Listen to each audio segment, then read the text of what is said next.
Hello and welcome to another French Chic's Top Tip video. I'm Craig Phillips, their brand ambassador. In this video, I'm going to show you where to stop and start when you're painting a door and frame two different colours between two rooms. Now this side in the living room area, the door and frame is already beautifully finished with French Chic's Wise Old Sage. However, in the hallway, I want this door painted a completely different colour. Likewise with the frame, but what we need to do is distinguish where we stop and start between two different colours. Like with all woodwork, before you start any form of preparation, give it a good clean down. Mix up some sugar soap with warm water, scrub all the surfaces, rinse it through and then dry it off. So let's focus on the frame first. As you can see, the entire frame is painted in the same colour, the Wise Old Sage, the living room side and the hallway side. But I'm going to start my different colour on the edge of this slam strip here, because when our door closes, it comes across past the architrave, halfway through the frame, and it hits this slam strip there to stop it going any further. So I'm going to keep the Wise Old Sage colour all the way through the frame on one section of the slam strip, which is here, and this line is where I'm going to start to paint my different colour. And to make it easier and quicker so I get a nice straight line, I'm going to apply some masking tape on that inner closing edge of the slam bead.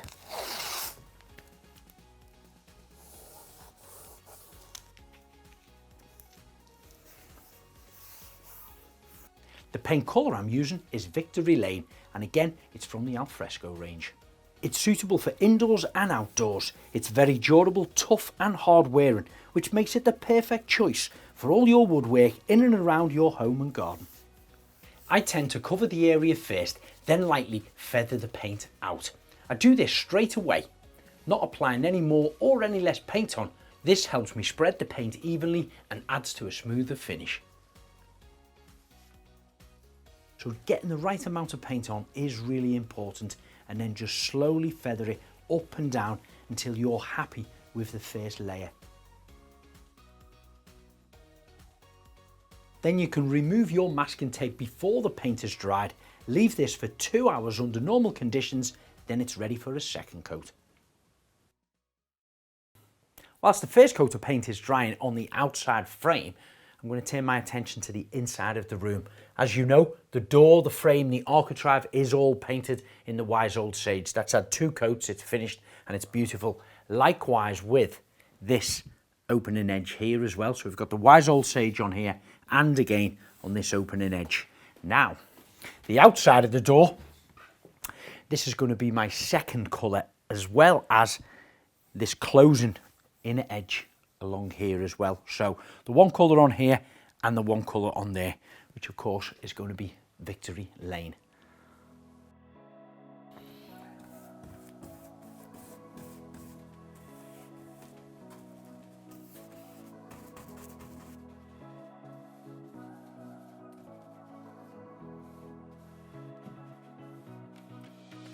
The Alfresco range of paint is self-priming, meaning no primer or undercoat is required. It's also self-sealing as well as self-leveling. It's EN 713 certified, meaning it's safe to use on children's toys.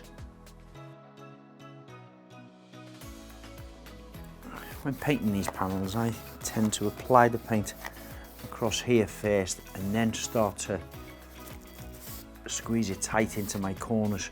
But of course these are recessed, they're quite deep. You've got mited little corners, and these are the vulnerable bits where you're going to get drips. So apply the paint on first, making sure you've got plenty then on your brush but it's not dripping. And then press the brush tight into the corners and drag it across.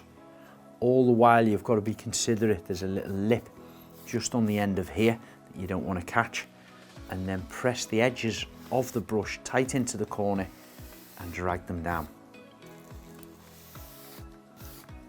And then once you've got all the paint on and it's looking good, you can feather over it really lightly with the brush, not putting any more paint on nor taking any more off.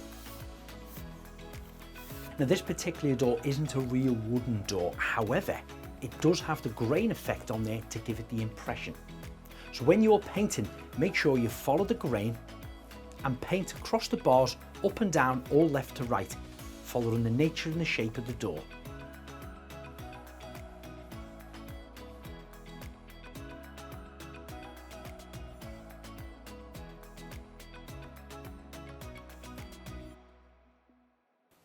Now I will be using my glasses because this is the important bit. I'm now coming to this last bar on the door and I want to cut it in to the different colour on this opening edge. So, like the frame, you can run a line of masking tape along the edge of there if you're not that confident on cutting in yourself with your brush, but I'm going to give it a go.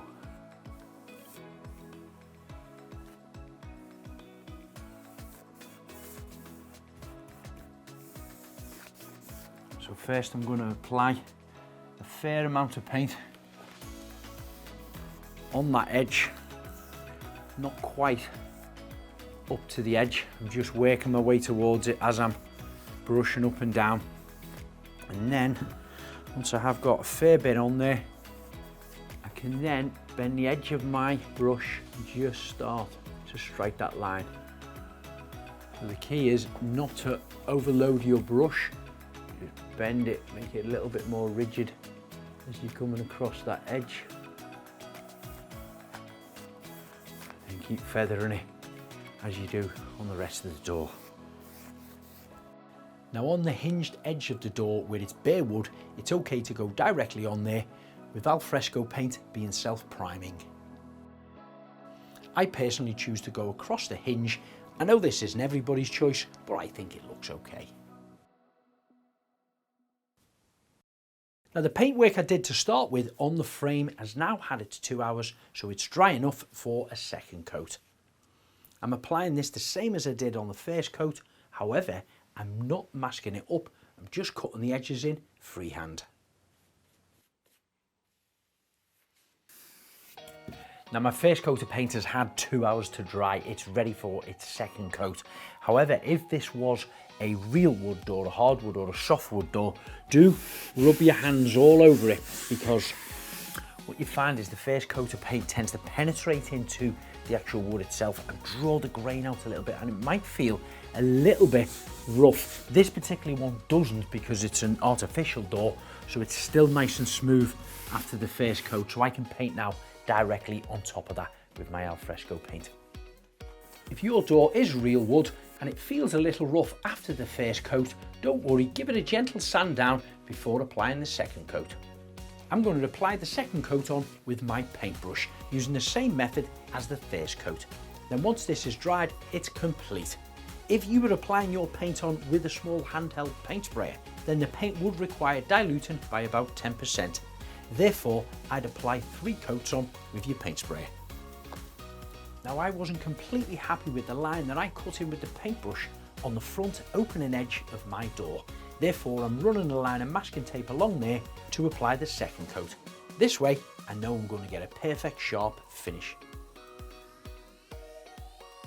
So that's my version on how you paint one door and frame 2 different colours between rooms.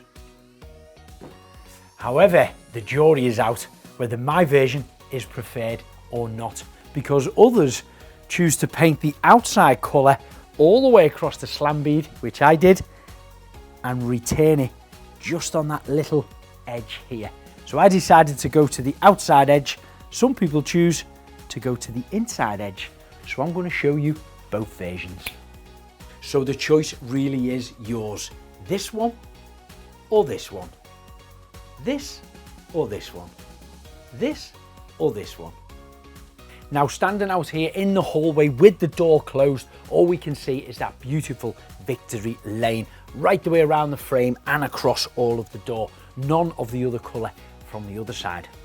And when we look at it from the other side, of course the door is closed and all we can see is wise old sage right across the door, the frame and the architrave, which is exactly how we want it. If you're looking for more how-to videos, subscribe to our YouTube channel, Frenchy TV. But if you're just looking for some inspiration, check out the Frenchy Fan Forum on Facebook. And if you want to know more about the products, visit the website, frenchypaint.co.uk.